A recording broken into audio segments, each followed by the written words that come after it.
Good morning, class. Please stand up for the opening prayer. Arnold, please lead the prayer.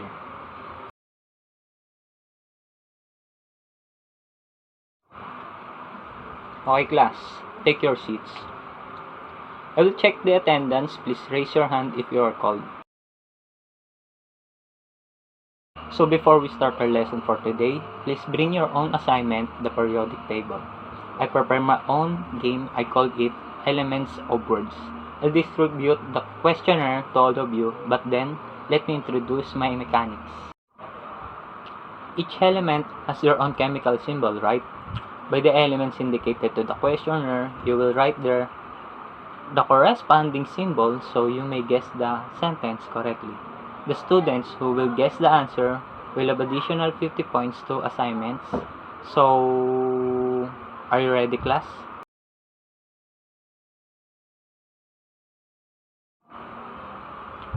Our lesson for today is about the periodic table of the elements. Anyone from the class who knows about the periodic table? Yes, Sunny. Sir, the periodic table of elements is a tabular display of the chemical elements which are arranged by atomic number, electron configuration, and recurring chemical properties. Exactly. Thank you, Sunny. How is the periodic table like the map you used on your last road trip? In this lesson, you will be introduced to the periodic table, the road of the chemist. We will discuss how the elements are organized and how can use this organization to identify some of their major and physical properties. When you're traveling somewhere new, chances you're going to use a map. Maps come in all forms. Some are colorful with little pictures, some ways of showing different attitudes. Some have the sole purpose of showing state or national boundaries. Either way, just like the spot on a map can tell you information about the location. The position of an element on the periodic table can help to predict some of the element's properties. An element is a pure substance made up of only one type of atom. Each elements are the building blocks of all matter, just like letters are building blocks of all words. There are currently 118 known elements represented on the periodic table. Some are found in nature, others are created in laboratories. Each little block on the periodic table represents one element. Some of elements are gold, oxygen, neon, potassium, and tungsten. Each different element has atoms with a different and unique numbers of protons. This is called the atomic number. Because there are so many elements, there needs to be a system organizing them. This is where a Russian chemist by the name of Dmitry Mendeleev comes in. In the late 80s, when the only 60 or so elements have been discovered, Mendeleev decided to arrange the elements in order of increasing atomic weight. While doing this, he also organized them so elements with similar characteristics were grouped together. Periodic law, the law that states that repeating chemical and physical properties of elements change periodically with the atomic numbers of the elements. This is stated by Henry Moseley. Here we are for the categories of elements. Number 1. Metals are shiny and they conducted heat and electric current. The characteristics of it are malleable, solid at temperature.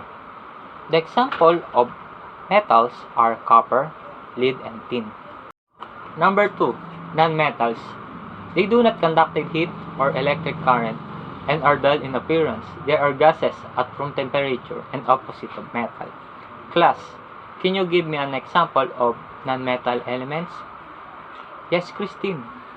Sir, the example of non-metal elements are neon, iodine, sulfur. Very good. Thank you, Christine. And number 3, metalloids. Have properties of both metals and non-metals. It can be found in the zigzag line in periodic table. What about metalloids? Can you give me an example of metalloid elements? Yes, Marvin.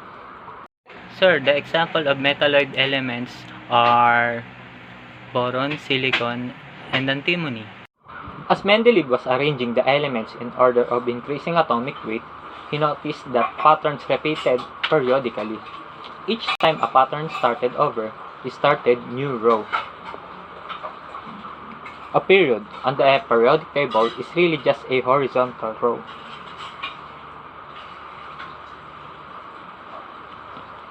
The current periodic table has 7 periods with an island of 2 periods down below. The vertical columns on the periodic table are called groups or families. Groups probably come in mostly handy when predicting the properties of an element.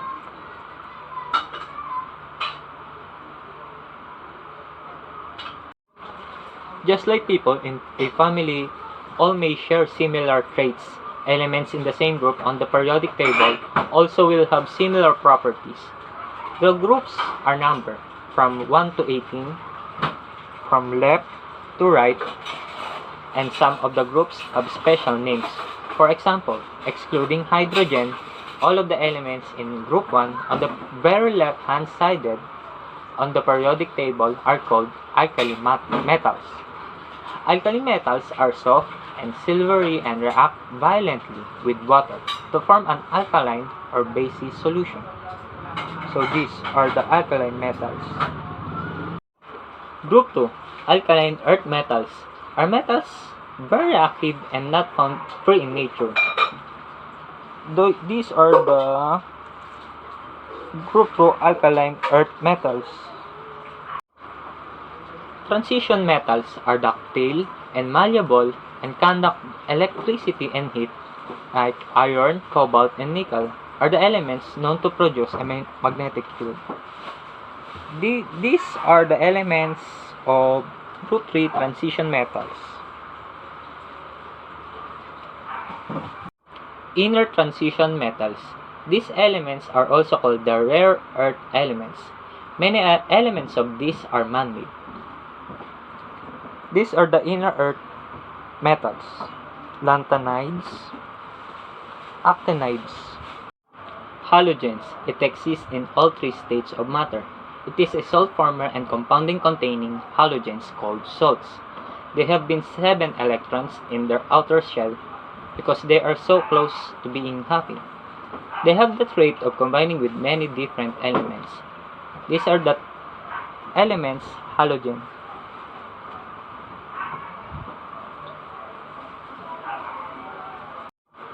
Noble gases. This group is composed of stable gases, otherwise known as the non-reactive or inert elements. They have 8 electrons in subshell. These elements of noble gases.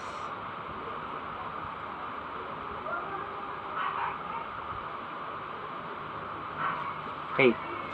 Different periodic tables can include various bits of information, but usually atomic number, the symbol, name, electron configuration, the atomic weight, oxidation state or valence, then the melting point, boiling point, density, and electronegativity. Atomic number refers to how many protons an atom of that element has. Then the symbol. All elements have their own unique symbol. It can consist of a single capital letter or capital letter and 1 or 2 lowercase letters. Atomic mass refers to the weight of the atom. It is derived by adding the number of protons with the number of protons. To check if we understand our lesson, let us have an exercise for today.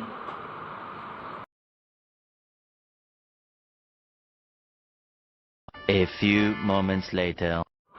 Let us have a generalization. Who discovered and organized the periodic table?